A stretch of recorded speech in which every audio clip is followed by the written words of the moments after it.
Hello friends, मेरे YouTube channel English वे में आप सभी का फिर से स्वागत है। तो आज मैं फिर से नई स्टोरी के साथ आई हूँ। स्टोरी आज की भी बहुत अच्छी है, लास्ट तक ज़रूर देखें और इसमें भी आपको बहुत कुछ सीखने को मिलेगा। तो चलिए बिना देर किए शुरू करते हैं आज की स्टोरी, जिसका टाइटल है सारा and the wicked pen.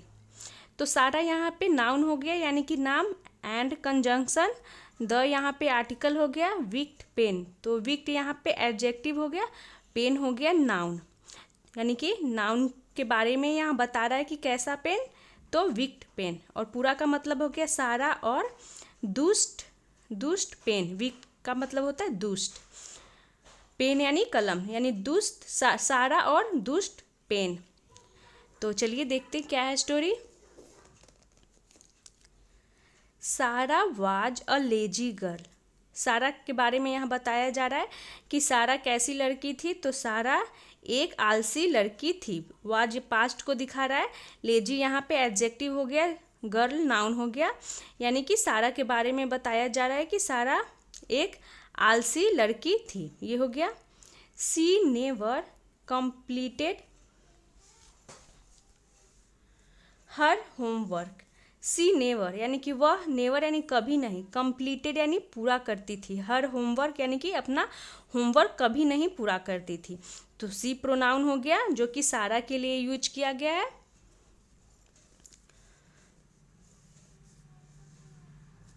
One day, एक दिन, Sarah went to an antique shop with her uncle. एक दिन सारा वेंट यानी कि सारा गई, गो की सेकेंड फॉर्म हो गई वेंट। कहाँ गई? टू प्रीपोजिशन का यूज किया गया, ये दिखा रहा है कि वो कहाँ गई। An antique shop, antique shop का मतलब हो गया कि ऐसी दुकान जिसमें पुरानी चीज़ें मिलती हो। विथ हर अंकल, किसके साथ? तो अपने अंकल के साथ। और हर यहाँ पजेसिव एडजेक्टिव हो गया, अंकल नाउन हो गया। तो एक दिन सारा अपने अंकल के साथ एक पुरानी चीज़ें बिकने वाली शॉप यानी दुकान में जाती है। Sarah was overjoyed when her uncle bought her an old pen. Sarah was overjoyed यानी कि सारा बहुत खुश हुई, ओवरजॉयड यानी बहुत खुश हुई। When her uncle bought her an old pen, जब हर अंकल यानी उसके चाचा जी, बाय की second form bought, her an old pen यानी उसके लिए हर एक पुरानी, ओल्ड पेन यानी पुरानी पेन खरीदते हैं तो वो बहुत खुश होती है। ये हो गया इसका मतलब। Sarah took the pen to school the next day. Sarah took यानी कि सारा ले गई, टेक की सेकेंड फॉर्म टुक हो गई। द पेन यानी उस पेन को ले गई।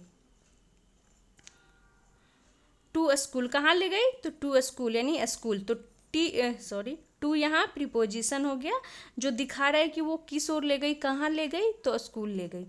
तो सारा उस पेन को स्कूल ले जाती है द नेक्स्ट डे यानी कि अगले दिन।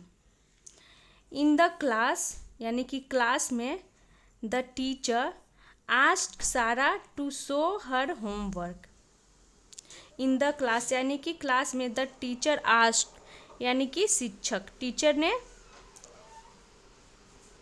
आस्क्ड, क्या आस्क्ड का मतलब यहाँ पे पूछने से नहीं, आस्क्ड यानी कहा, सारा को क्या कहा? टू शो यानी दिखाने के लिए। तो टू यहाँ पे ये प्रीपोजिशन नहीं, यहाँ पे टू इन्फिनिटिव का काम कर रहा है। तो टीचर ने उसे क्या कहा?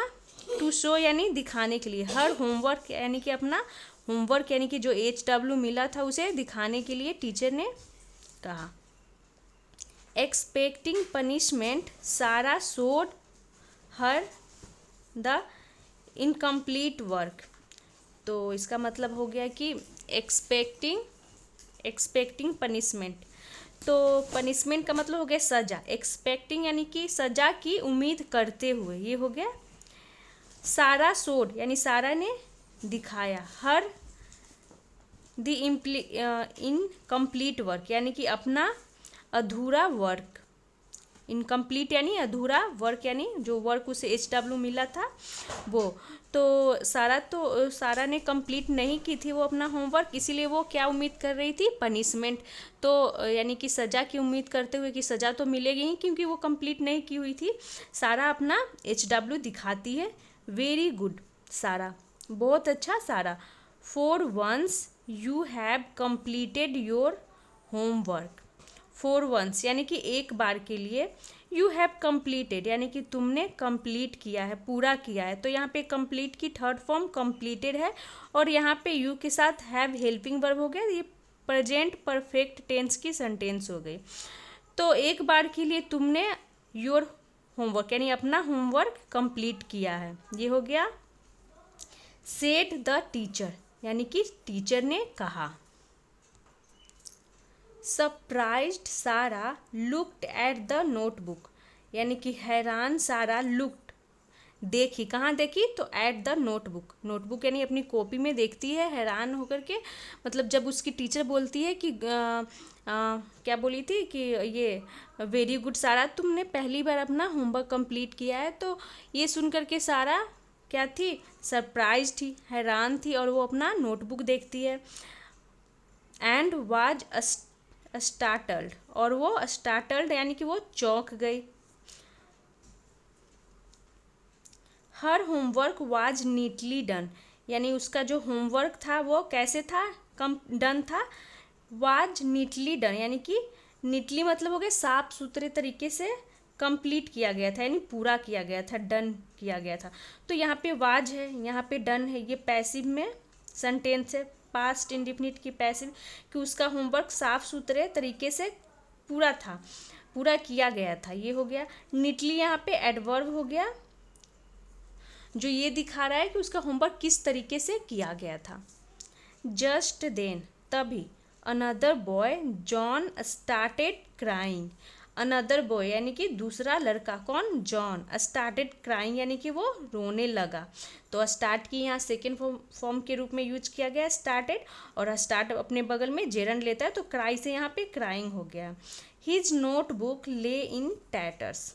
हिज नोटबुक यानी जो उसकी कॉपी थी, ले पड़ा था, इन टैटर्स। टैटर्स का मतलब हो गया कि फटे चिथरे अवस्था में उसकी कॉपी पड़ी हुई थी। ये हो गया किसका, तो जॉन का, जॉन नाम का जो बच्चा था उसका। The entire class was shocked यानी जो पूरा क्लास था वो शॉक था, हैरान था। None knew how that happened. None यानी कि कोई नहीं, न्यू यानी जानता था, नो की सेकेंड फॉर्म न्यू हो गई। हाउ यानी कैसे, डैट हैपन यानी कैसे यह हुआ था, कोई नहीं जानता था, यानी कैसे उसकी नोटबुक फटी थी, फटी हुई अवस्था में थी, कोई ये नहीं जानता था। एवरी डे, हर रोज, the pen would complete the notes for Sarah. हर रोज उस पेन वुड कंप्लीट यानी कि पूरा कर दिया करता था। तो वुड यहाँ जैसे पास्ट में कई बार वो काम हुआ करता था, पास्ट की रेपिटेशन को दिखाता है कि वो जो पेन था वो कई बार नोट्स को कंप्लीट कर देता था फॉर सारा यानी सारा के लिए।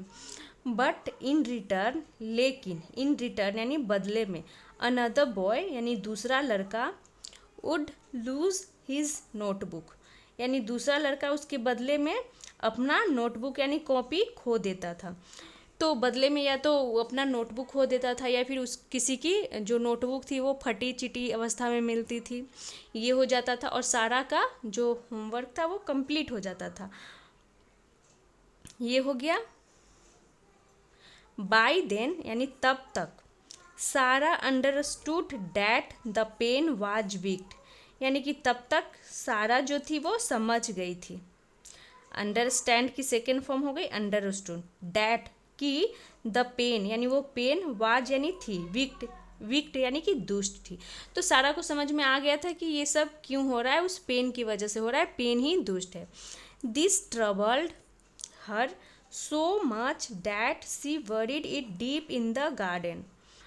दिस ट्रबल्ड हर यानी कि इससे वो सो मच यानी इतना ज़्यादा, ट्रबल्ड यानी परेशानी उसे हुई, डैट की सी वरीड यानी कि वह दफन कर दी, दफना दी, इट यानी कि प्रोनाउन हो गया यानी पेन के लिए, डीप यानी गहरे इन द गार्डन, यानी कि बगीचे में, गहरे बगीचे में वो दफना देती है उस पेन को। उस पेन से वो इतना परेशान हो जाती है कि उसे दफन कर देती है, यानी कि अंदर ज़मीन में गाड़ देती है, क्योंकि उसका तो होमवर्क कंप्लीट हो जाता था, बट उसके बजाय किसी न किसी का लॉस हो जाता था, किसी का नोटबुक्स खो जाता था, तो किसी का फटा चिट्टा चिट्टा मिलता था। तो इस वजह से वो परेशान होकर उस नोटबुक नहीं, पेन को वो गार्डन में दफना देती है। तो ये थी आज की शॉर्ट स्टोरी। मिलते हैं नेक्स्ट वीडियो में। मैं इस तरह की शॉर्ट स्टोरीज लाती रहती हूँ। तो अगर वीडियो आपको अच्छी लगी हो तो वीडियो को लाइक करें, चैनल को सब्सक्राइब करें। Thanks for watching.